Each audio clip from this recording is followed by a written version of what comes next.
And if you explore my content on this site, you'll find out I've been discussing world transition, ancient history, esoteric teachings, esoteric psychology, perception, cognition, and so on for a really long time on this site here.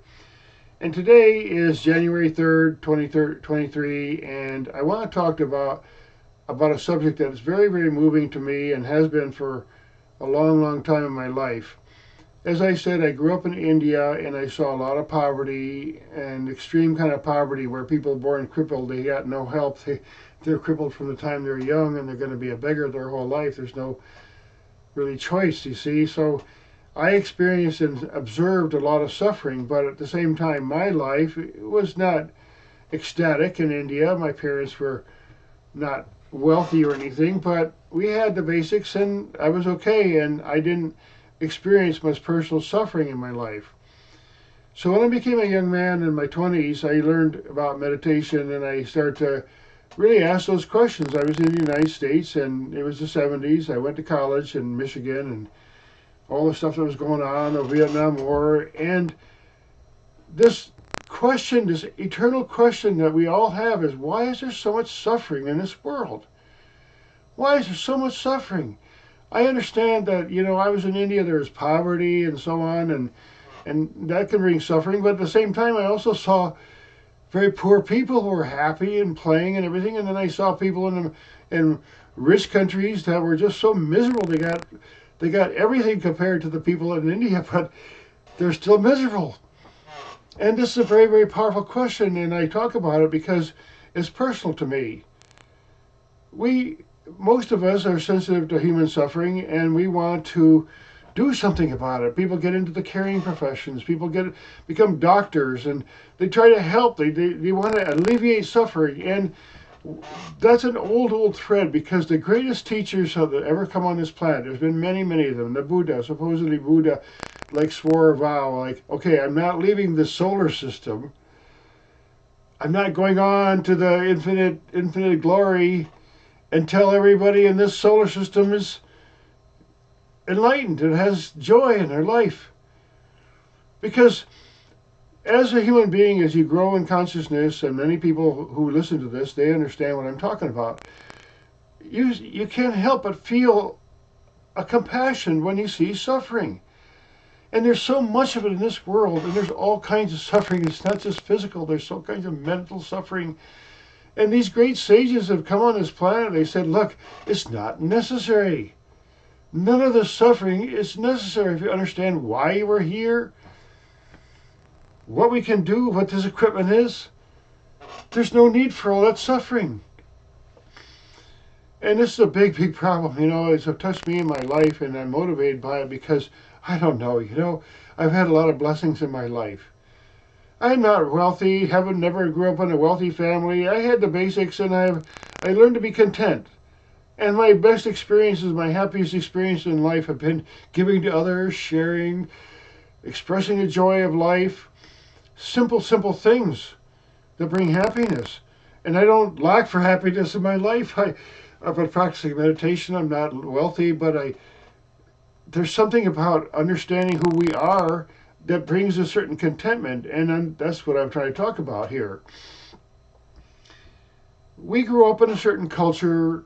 We have no choice, okay? Maybe before we're born in some cosmic dimension, we get to choose, okay, I'm going to be born over there or there, whatever. But basically, we come out of the womb, we just got born here.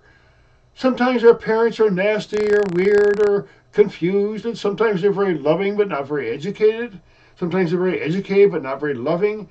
We come into this world, we get all this stuff coming at us, telling us how to live, how to comb our hair, how to dress, this and that and the other thing, all kinds of stuff.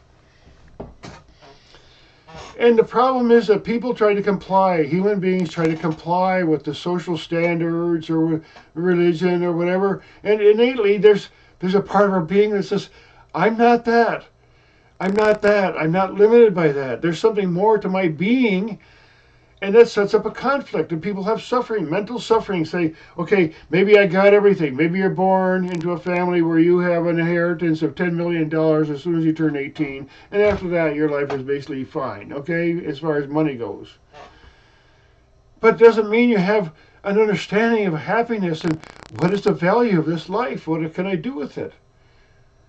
You see, and this feeling of this feeling of compassion motivates so many people, and certainly motivates the great sages who have been on this planet. There's so many of them.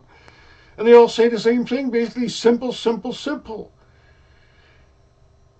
Religion has come in this world to try, people came in this world and try to teach something like, okay, just be kind. Can you do that? Can you just be kind? Love each other. It's okay. Just try something really simple.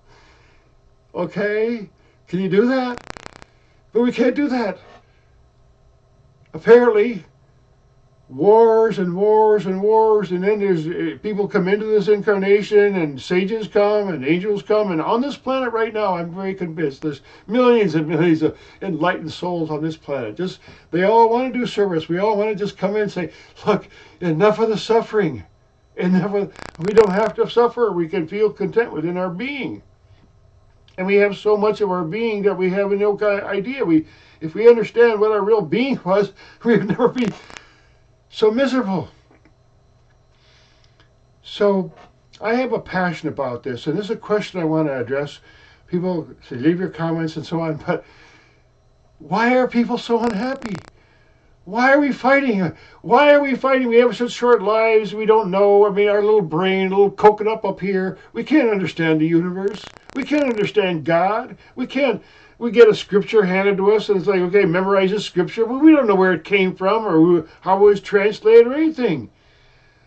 And all this stuff gets fed to us. Say, okay, son, there's people in this world. You get born into a certain culture, and you're basically, your life is defined. Okay, at 13 you got to do this and that, or you got to wear this and that clothes. You got to wear a little hat, or you wear whatever. You got to do certain things to your body, and that's the way it is because someone pushes it on you. But that's not nature.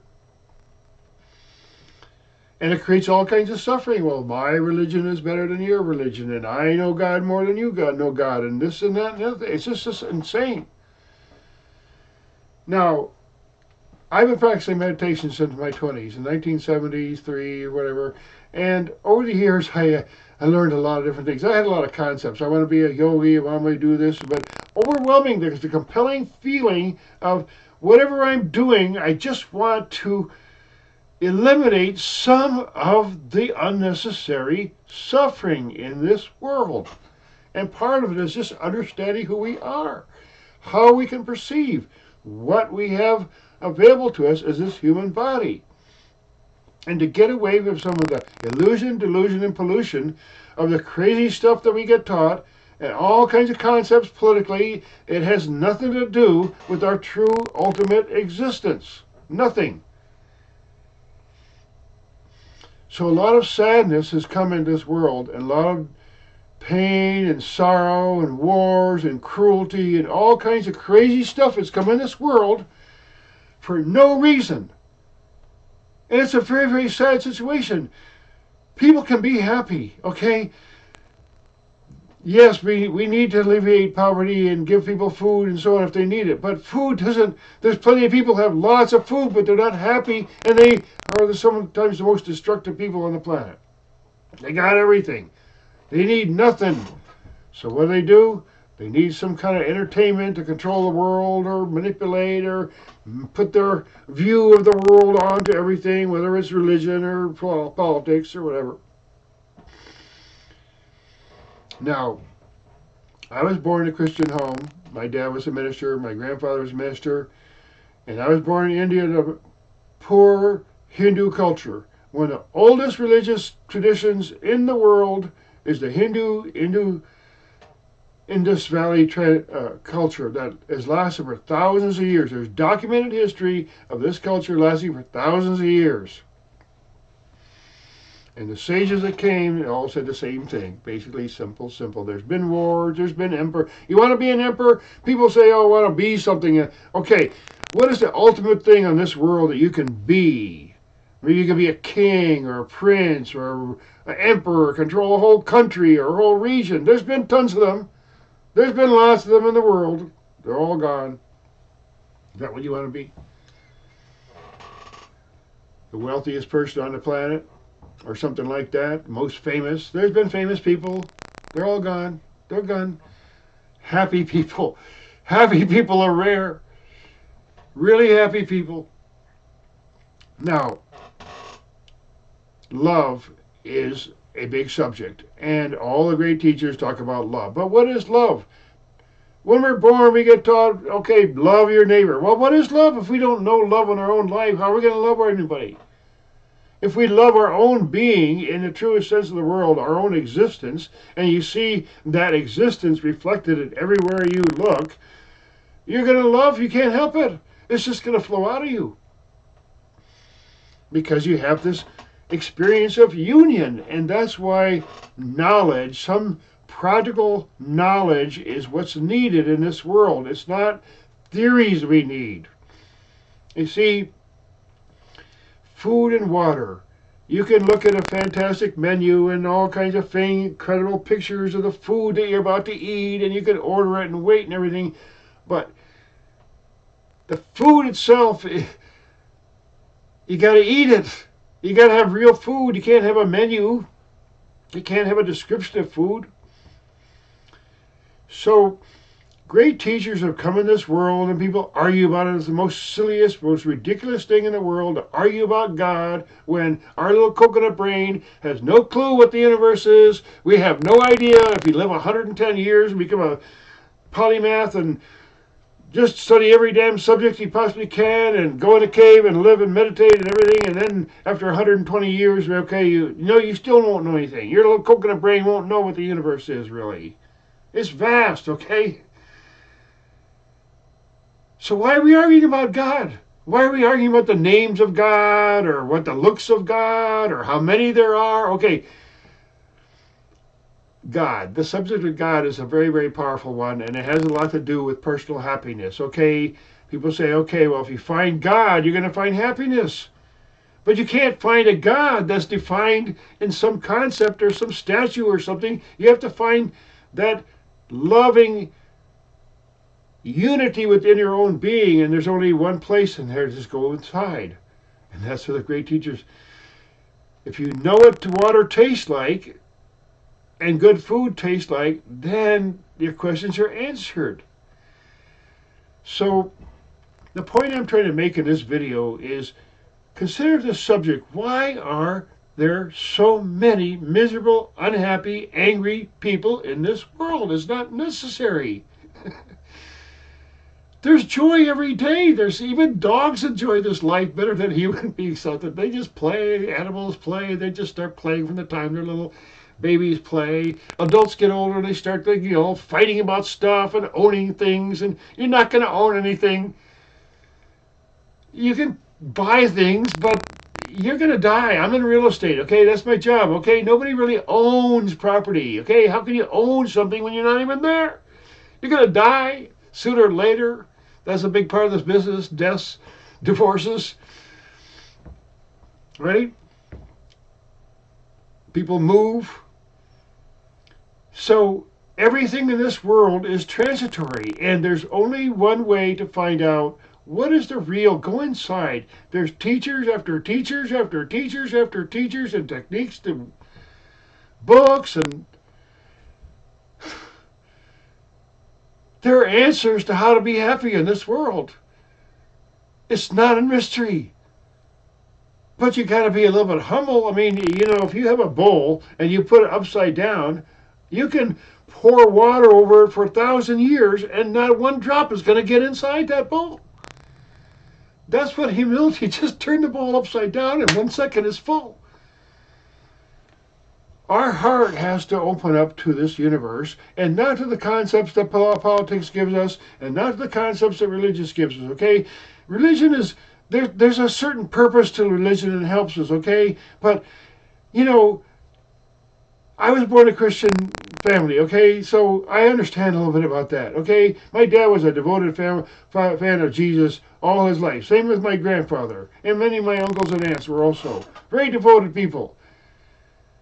And they lived their faith. They didn't try to proselytize everybody, but they basically just try to live it. What they understand was. But You got to admit that Bible was only there for a short time. It's been translated and all kinds of interpretations and stuff going on with that Bible. We don't even know what Jesus looked like. We don't. His name was not even Jesus because the letter J wasn't even in the alphabet of his time. He didn't speak English. You see, so if we argue about God and religion till the cows come home, we're never going to be happy. People will come and tell me, like, okay, well, I don't practice a Christianity anymore. I don't really have a religion. I practice meditation, and I want to know, I want to experience. After that, I just go beyond the theories, okay? Just a feeling, an experience, and what's relevant in my immediate life. You know, yeah, there's God, okay? But, you know, if you look at it from the saints' point of view, the sages, they say, well, there's nothing but God, okay? There's one universal thing that exists, and we're just a little molecule in it. That's all. It's just logical. Think about it. Science. Even on this earth, we're just like a tiny little grain of sand. It's like there's more grains of sand on this earth than there are people. And we're going to go away. The sand will stay there for a long time. So the idea of fighting about religion is completely ludicrous. It's a total waste of time. And happiness doesn't need to involve a huge structure in churches and all that. It has to go from going from our attention, taking our attention from the outside to the inside. It's very simple. That's how happiness happens. I get passionate about this because I feel for people suffering. I see in my own family and people around the world suffering, unhappiness, misery, discontent, arguing on and on and on. And I go, why are people doing that? It's so sad to watch. Time is going on and we're fighting and fighting and arguing and arguing and arguing and arguing. And time is passing and one day we'll be gone. We won't understand a damn thing.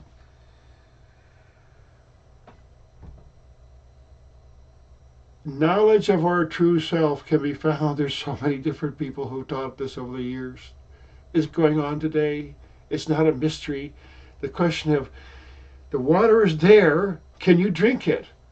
It's either like pick the cup up, stop arguing about the cup and what it looks like and how big it is, just dip the cup in the water and drink it. The end of the thirst. It doesn't matter what cup it's out of. I mean, you see, religion argues about, okay, peace is peace, joy is joy. Where do you think joy comes from? Do you think incredible joy comes from the devil or something? If somebody's experiencing joy and beauty every day in their life and gratitude, that's not coming from the devil. Just because they're not a Christian doesn't mean that they're evil or something. It's so sad. Religious arguing is one of the most devastating and useless things that human beings do. So I talk very passionately about trying to find happiness in this world, and it's not difficult. Our perception has many, many open doors that we're not aware of, that teachers have come, thousands of teachers have come. There's books about it. There's all kinds of stuff you can do. There's techniques, and the good ones are the simple ones. And they work. They work for thousands of years. So I encourage people to, if you're feeling unhappy, just go out and try to find some of these techniques that are, and open up and go beyond some of your concepts, your religious concepts and atheistic concepts and so on. That there's some existence, there's something in this existence down the atomic level, the subatomic level, whatever. We don't perceive it. We know, if you're a scientific atheist, you say, okay, well, I know there's cells, and I know there's atoms, and I know there's hydrogen and oxygen and all that stuff, and I know there's nerves. I know there's endocrine system. I know all that. It's science, okay? Well, put it all together, and it just so happens that that body you have and all those elements and molecules and everything that you're talking about, they all add up to something infinite and fantastic and incredible, and you can have a taste of that in a direct experience, and your happiness will grow immensely if you finally just, look, science and God aren't separate, okay? God is the ultimate scientist, okay? You like this body that you have, okay? It didn't just happen, okay? It just didn't magically happen. This body, this incredible human body that we have. You didn't just walk down the road in the forest. You were somehow all of a sudden the rocks and all the minerals just assembled themselves into a 747, and that's how the body came about. Like, okay, well, just magically appeared all these elements. Well, there's mental flows and consciousness flows, and our consciousness is united with the infinite consciousness, and human beings can link up to the infinite and get fantastic ideas and invent incredible things and all that stuff because we are a microcosm of the infinite. That's the glory. You find out what you really are as a human being, like, oh my God, wow. We're a microcosm of the infinite. We're just like a fractal of something incredibly cosmic. And we're going to argue about who's going to be the most famous one or whatever.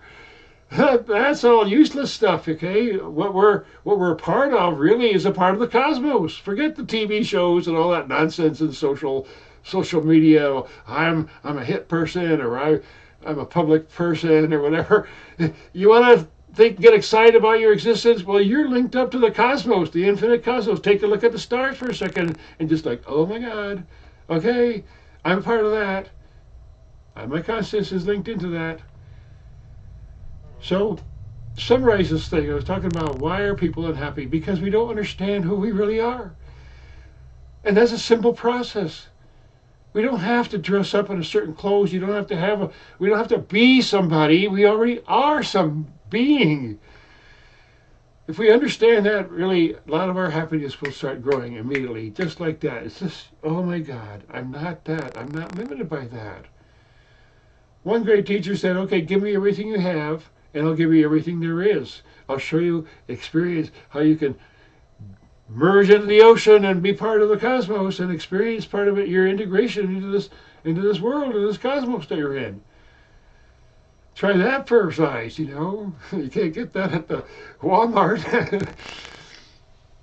So I hope people appreciate my passion for this subject. Why are people so miserable when it's not necessary? We all have potential. I'm 70 years old. I never dreamed like all the things that happened in my life. And if I'm lucky, I keep going on, I'll have even more experiences, like it gets even better every day. So why are we unhappy? Why are we arguing about stuff? Don't we have better things to put our mind on, our hearts on? I appreciate people listening and the feedback I get, and the very few people. I don't have a huge audience, and maybe I'm getting shadow banned or censored or whatever, but I just, if even a few people in my whole life get influenced and get inspired and say, okay, I don't need to be so miserable. I can really have a very fulfilling experience in this life. If anything I said or did in the last years on YouTube make a little difference in someone's life, well, that makes me feel really good, you know. And about joy, if you want to enjoy a lot of joy, enjoy the joy of other beings. If a dog's happy, you're happy. If a cat's happy, you're happy. You see, you can perceive other beings having pleasure and joy, and because our awareness is linked on the internal level, when you see and appreciate someone else having joy or other beings having joy, then it can ripple back into yourself. That's fantastic. What a beautiful world this is. Someone's having some joy in their life, you know, and it makes me feel good to know that. So anyway, I hope you enjoy this content here. Explore the other videos. I talk a lot about perception and so on, and I'm not a great teacher. I'm just a student here trying to put my 2 cents out there and maybe make people look a little differently at life and maybe just be a little bit more happy with their existence. So thanks again for listening.